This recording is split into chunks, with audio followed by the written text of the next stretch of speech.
Poker Face is a new 10-episode series on Peacock starring Natasha Lyonne as a woman with the unique ability of knowing for certain when someone lies. The first episode, Dead Man's Hand, is over an hour long and guest stars Adrian Brody and Dasha Polanco, Lyonne's co-star in Orange is the New Black. On this podcast, we like to discuss a new installment of a different series every show. It's January 29th, and you're listening to today's episode.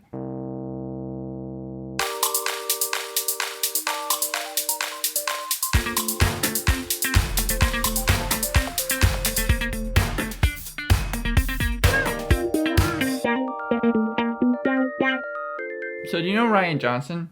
Rian Johnson, no. Yeah, okay. Well, he was the one that made The Glass Onion, a Knives Out story. He also made Knives Out back in, 2019. I know Knives Out. I saw that one. I have not seen The Glass Onion Well, yet. You've seen other ones of his, like Looper, Star Wars The Last Jedi, and other things as well. But well, he's the second one. He's the one who made the second Star Wars. Yes. Yeah, I actually enjoyed that one. Most people hated it.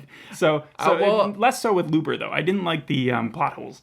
You see, other people would have it the other way around. Other people really like Looper. But I have a game here, 3 Truths and a Lie. It's based off of him. I want to see if you can guess which one the lie is. I'm assuming he created Poker Face. Yes, he's the creator of it. Great, cool. So go ahead. Starting this off, we have, he directed Ozymandias, the Breaking Bad episode. It's considered to be the best TV show episode ever made. And he also directed... It had a 10 on IMDb for a long time. And he directed the episode The Fly.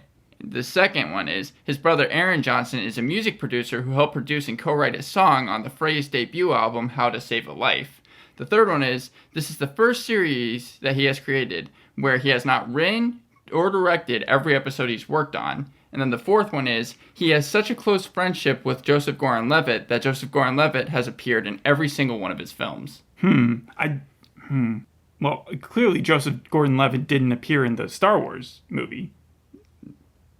Okay, so I would have to say that because of that, but otherwise I would have said the first one, the Ozymandias one. Okay. Well, both of those are true. Both of those are Joseph true. Joseph Gordon-Levitt, yeah, sometimes he makes a cameo appearance. So he was in the second Star Wars? Yes, he was in the second Star Wars. Was he just like a stormtrooper that you never saw his face? I think so, but you remember when we were doing the Mr. Corman research, I told you that he even went to Rian Johnson after he finished his first draft of the screenplay and was like, I need some notes for this, and Rian Johnson actually helped him. So I thought that you might remember his friendship there. No. But also, yes, too many episodes of this. He directed Ozymandias and the Fly episode, and then he also directed a second episode in the 5th season. Well, he did a good job here. Yeah, well, the third one was actually the false one. This is the first show that he has ever created, but also when he's done other shows, he hasn't written and directed every single one of them. Okay. So, yeah, go into the plot. What is this about? Because I have no idea. You don't know anything about Poker Face? I do not know. Yeah. Do you know anything about Natasha Lyonne, just based off her Russian doll work or from Orange is the New Black? Yeah, she also was in Documentary Now. No, but I mean her personality. Because her personality is what sells her character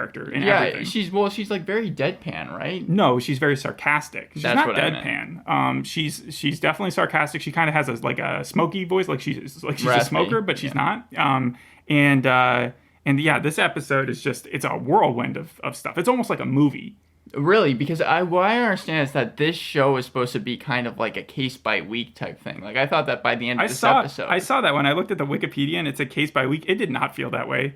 It felt like I was watching a movie, and then when it ended, I was like, well, this is going to be interesting where it goes from here because it completely destroys everything that it had set up. So we start with this housekeeper named Natalie. That's not Natasha Lyonne. That's her, again, co-star from Orange is the New Black. And In the Heights, yeah. Yeah, Dasha Polanco. And she is working at the Frost Hotel and Casino. She's about to clean the presidential suite, also called the High Roller Room, also Room 1848. It's the place they stick the people who are going to be the whales. Right. The ones who are going to pay a lot of money to the casino. They shot the show in New York, but when they shot the casino scenes, they shot that in Nevada, which makes sense because of Las Vegas. But I can't even imagine what part they shot in New York because the whole thing looked like Vegas. It looked like it was trying to be Vegas without saying it was Vegas, right? Mm-hmm. Even the places that most of the staff worked outside of the casino was just in trailers or in very deserted desert, Sahara looking places. There's a lot of sun. Right. Anyway, so she walks into this room. It's Mr. Casimir Kane's room. He is that whale. He's the oil tycoon. He has his laptop open. He's in the bathroom, and there's some super nefarious content on the laptop, which ironically we never get to find out what that is. She snaps a photo of it, though. She looks disgusted, concerned, upset. She runs out of the room, goes into the stairwell, and she runs to the head of security of the casino, and his name is Cliff. He's also played by Benjamin Bratt. the bad guy in Coco. Yes, yeah. Also, So he knows how to sing. the only thing I knew him from was like Catwoman. Oh, yeah, he was the started detective. back in like 2004. People compared the laptop to kind of the briefcase in Pulp Fiction. Like you said, you never really see it, but you can. There's probably some like conspiracies as to what it is. Well, a few scenes later, we see Pulp Fiction, like they're watching it on well, the there TV. you go. Yeah. And so Cliff runs it up the chain. He goes to his boss, Sterling Jr., Adrian Brody, and Sterling Jr. is like Kendall or Roman Roy from Succession. Yeah, right. Yeah, because he has been put in charge of this casino because his father is like, you are a dimwit, you are good for nothing, but you can't screw this up because it runs itself. And so that's what he's trying to do, is prove his father wrong and make a ton of money and show that he can be a good That's straight out of businessman. Succession, yeah. Yeah, so Sterling Jr. doesn't really like that this has come up, the fact that he has to get his main customer in trouble, right? Mm-hmm. So he goes through the motions of telling Natalie, he's like, I'm going to take care of this, you take the rest of the day off. He takes her phone, he deletes the photo, he gives it back to her. You can tell something's up, right?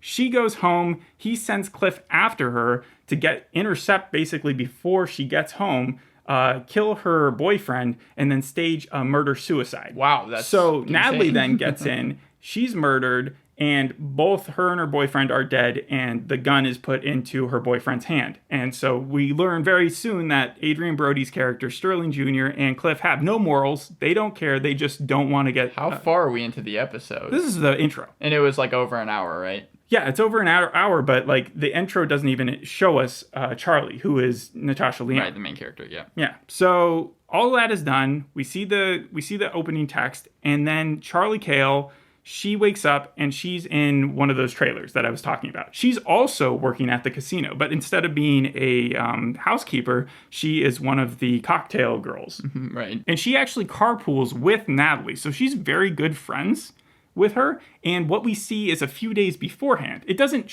tell us that, but we kind of gather it because the next scene, Natalie's alive again and they're going to work. That's the part of the direction where it's like really awesome because they're not like spelling it out. They're not spoon feeding it to you. They're expecting you to kind of follow along with what's going on.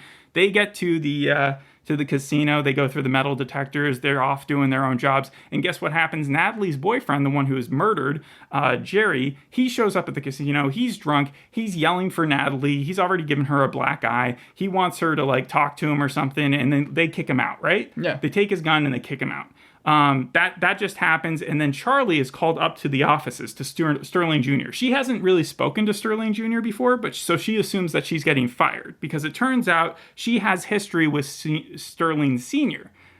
Okay. Senior, okay, yeah. So, and she's surprised she hasn't been let go earlier. Back in the day, she was quite the card shark, and she has like a superhuman ability. We learned this pretty early. Wait, so it has like superpowers. The ability is this: she can know when anyone's lying. Like, she can just read people's faces incredibly well to a point where she's never wrong. Okay, I need to say Rian Johnson, he directed Knives Out, and he always has that thing with lying. In Knives Out, it's like whenever the person lies, they always throw up. Here, it's like whenever the person lies, she can always tell. Well, that was when she lies. You're talking about Knives Out, again, a housekeeper, right? She always threw up when she lied herself. Ana de Armas, the main character. Yes, but she didn't lie when other people... Hers was less of a superpower, more of an impediment. Yeah. Anyways, they do have a detective in common because what's his face plays the detective. James Bond plays the detective in Knives Out. Daniel Craig. Yes.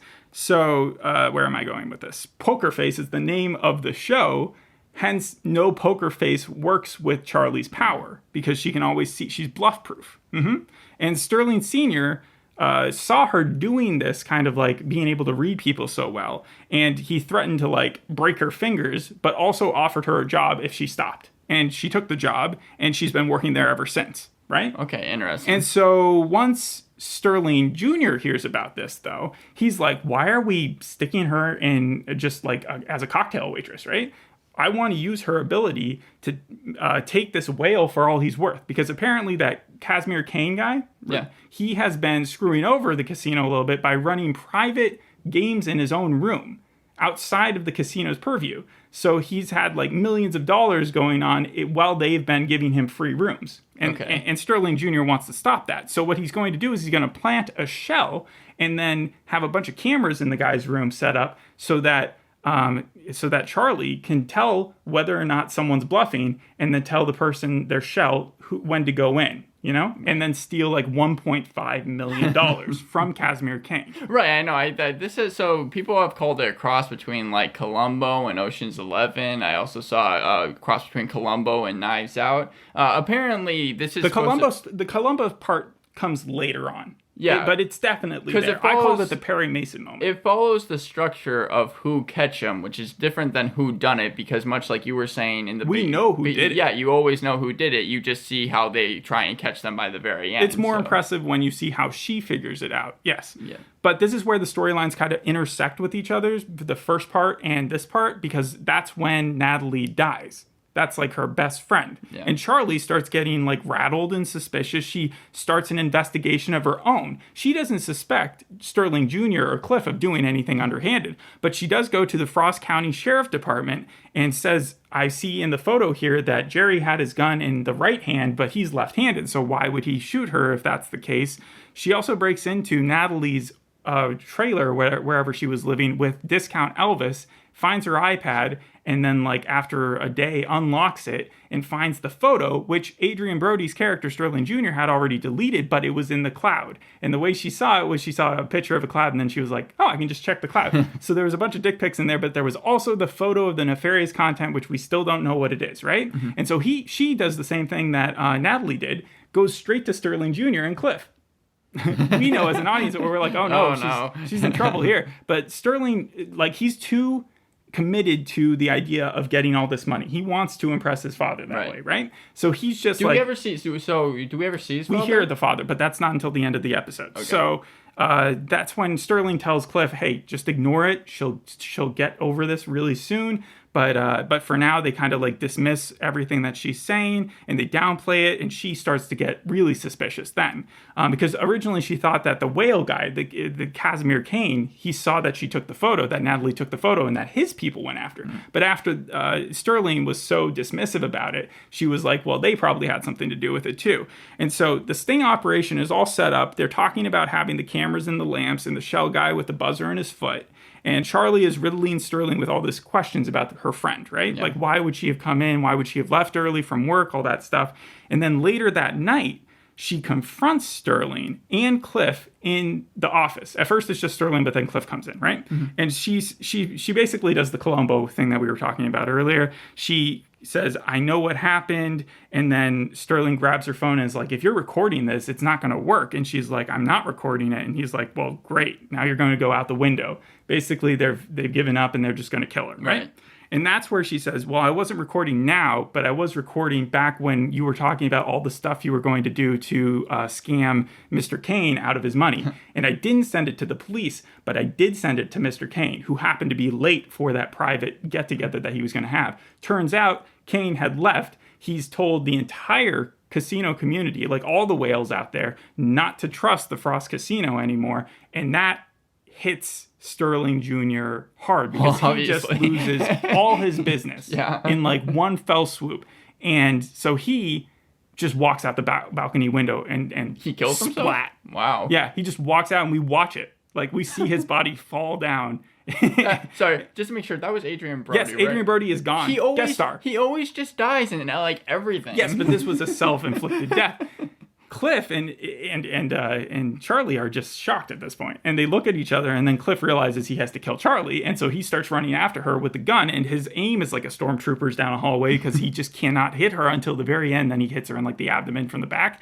She's okay, though. She kind of escapes out of a window. And the next scene we see from her, she's like at this diner. And she's sending, because she already helped Kane by kind of telling him about the scam. Right. But she's not willing to give up on this photo that she has. So she sends that to the Frost County Sheriff's Office, but also to the FBI and the CIA saying, hey, look into this. And also Oprah. She also sends it to Oprah. You never see Oprah, right? No, she sends it to cia.cia.gov or something, and FBI.gov. .gov and then Oprah.org. Yeah. You know what? You know what the phone reminds me of? It reminds me of Bad Times at the El Royale. That's a comparable. When they look at the film of what I think was like the porn like movie or whatever, but it stars someone famous, but you never know who it is. It's just that sense of mystery that I'm kind of getting from it. But yeah. Yeah, and so then at the very end, as she's leaving the diner, she gets an unknown number phone call, which she answers, and it happens to be Sterling Sr. And he says, "Well, you did it now. I got to come after you. You better just tell me where you are." And she's like, "I think I'll just run." And he sounds like Ron Perlman. It is. Okay, yeah. I was pretty sure it was Ron Perlman, but we don't see him for sure. And I was like, okay, that would probably work as a casting thing. And that was where we left it, because they can't now show us a full series of the casino life. I thought this was going to be her as a cocktail waitress or as someone who was like scamming people out of their money. But I don't know how they have this much of a budget. They showed us a whole world, and then they said, nope, we're not going to use it for the rest of the thing. That's why the show was so good. It had good writing. It was well acted. It was shot like in a very interesting, like the camera would move with the characters. It was, I don't know how to describe it. It wasn't about the landscapes. It wasn't about the environment. It was literally how the camera moved. That was very original and interesting and fun. And I give it a solid 8. You know what's funny is that, like, I was reading a lot of user reviews, and even people that hated Rian Johnson says the guy knows how to shoot a scene. I mean, he did Glass Onion and Knives Out mystery, and he got, like, it's now nominated for Best Adapted Screenplay. It even won 2 Golden Globes. And this show itself has gotten critical acclaim as well. And Thank you, because I was happy. I'm happy to hear that. I like it more than Russian Doll. And I know that one's been more popular with her. Well, this has like 100% on Rotten Tomatoes and 8.3 on IMDb, and it's supposed to be a case-by-week thing. You talk about and a it's lot. On Peacock. That's impressive. Yeah, because this is like their best show. Rian Johnson said that he wanted to give it kind of the NBC 70s feel. There's a filter on it. That's a little bit like that basketball show that you watched a long time ago, but not as much. Not as crazy. He brought in influences like Magnum P.I., The Rockford Files, Quantum Leap. Benjamin Bratt brought up things like Vanishing Point and Columbo. But you talk about a lot about how like people want to work with James Gunn. It seems like every single person wants to work with Rian Johnson. So there's 10 episodes in this series. Every single episode has at least one guest star that is incredibly known. Like this guy was able to get so many people, and apparently he was able to get him just because he was saying that he was working on the show, which when you think about it, with things like Glass Onion, with things like Knives Out, makes sense because the guy just continually has connections all over the place. Honestly, going back to the Star Wars thing, I think that if they had given him all 3 movies and he had been able to map out exactly where he wanted it to go, that would have been a better plan. And a lot of the problem was the fact that like whoever got it wasn't going to be able to dictate how it went with the next 2. And but the show that it reminded me most of, oddly enough, was probably just because of the premise, Lie to Me. Because the guy, the Lightman character in that was the Tim Roth character. He was able to do something very similar where he could just read people's emotions. He'd studied them all his life. He actually had to put work into it. She can do it. Like, she's been drinking the entire time. She either has Coors Light or Heineken that she's drinking, but it's just natural for her. For him, he's had to train. But like, it comes down to the same thing. Like, if he was in a poker game, he could do the exact same thing as her and just figure out whether someone's bluffing or not. It didn't come across as dorky as it may seem, though, because like with that ability, you would think, oh, she's like almost a monk character. She uses that ability to solve cases. But no, this was a pretty interesting mystery thriller drama show. Yeah, I mean, the series was shot was announced in March 2021. It was shot from April to October 2022. And then, New York Times titled their review, Poker Face is the best new detective show of 1973. But it takes place nowadays. There are smartphones. As I said, there's an iPad. They do make references to things. Like, you saw the Pulp Fiction. You saw Cliff make a joke about how her character is very similar to the Burn Notice character, Michael Weston. Yeah, people were really glad about that reference. The writing is just really not cliche or what you expect to see in like a Peacock show. Well, Rian Johnson went to Natasha Lyonne, wrote it with her in mind, and literally was like, "Look, I want you to be in this show." And as far as Natasha Lyonne, she automatically agreed to it. However, since the sequel to Knives Out has already been cast, there's one person that he says he's had a life goal of trying to cast in it. Do you want to guess who it is? No. From What We Do in the Shadows, Matt Berry. Oh. Someone was like, you should put Matt Berry in Knives Out 3, and then Rian Johnson was like, it's been a life goal for me to work with him. You have also Entertainment Weekly, though, going back to the show, saying the storytelling evokes a lost mood in TV investigation with its focus on the free spirit with no budget and no gun. They awarded the episode an A-. The first 4 episodes were released. I think they're all over an hour. But, like, if we were to talk about them, I would have to give each one of them their due time. And so I think it's good that we just did the pilot, the introduction, and I will be watching the rest of it. The cons that I have are very few, but there are a couple. First of all, the iPad, when she's looking into figuring out, like, what Natalie might have found, that picture, she doesn't even know what she's looking for, but she starts clicking away at it. Usually you get, like, 3 attempts, and then it starts to slow down on you. She clicks it for hours. Like, that's her day. And so there's no limit to it. That didn't make much sense.